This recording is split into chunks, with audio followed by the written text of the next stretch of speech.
در ولایت سوخت شامی سالی نو یعنی سنه 31 دکبر چند کودک تولد شد. وضع سلامتی آنها چگونه است؟ از کدام شهر و ناحیه ها می باشند؟ ما این موضوع را پیگیری میکنیم.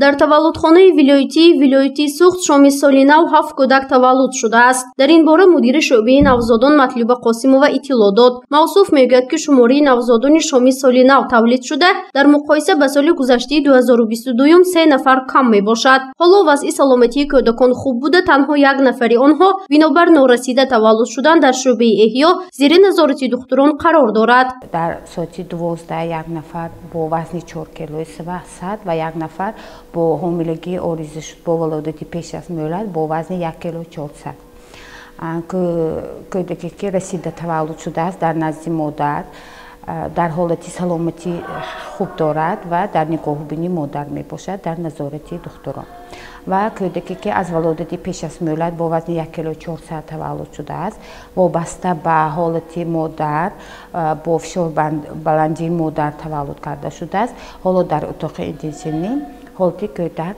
بهتری هست در کودک. در عموم دوامی 3 روزی ماه ینوری سال 2023 در تولدخانه ولایتی 30 طفل نوزاد به دنیا آمده است. بنا به اطلاع دکتران نوبتدار حالا وضع سلامتی همه کودکان نو تولد شده خوب بوده، با مادرشان زیر نظارت دائمی قرار دارند. از 30 تولدی به قید گرفته شده 90% با حالت وضع سلامتیشان قناعت بخش و تنها 10%شان در شعبه اینتنسیوی بنابر ولادت پیش از مهلت و حالت مادرشان زیر نظارت می باشند. اساساً تولد از همه 18 شهر و ناحیه به ما وارد می شوند.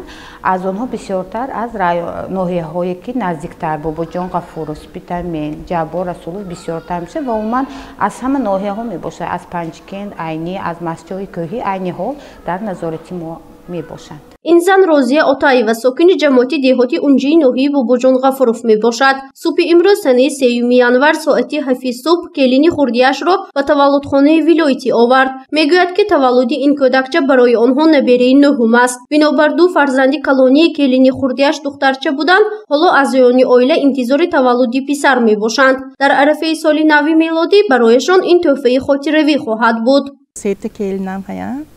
سعیم کلینم رادم بگیره آمدیم. سعیم بچه‌شان خدا خواهد حاضر پسر شود، گفته امیدوار پایده شدیم. 2 دخترچه‌شان های این سعیمش عرفی سال نو زار پسر شود، پدر که بهتری میشد و ما یاد آوری تا سال آینده. در عموم دوامی سال 2022 در تولدخانه ولایتی 6625 تولد به قید گرفته شده است. این رقم در مقایسه به سال گذشته 2021 نزدیک 1000 تولد زیاد می باشد. بنا به اطلاع دکتران همه آن کودکانی که شام سال نو یا خود دوامی 3 روز ماه ینور تولد شدند بعد گرفتن تبابت پره و خوب شدن وضع سلامتیشان به خانه‌هایشان جواب داده می شوند.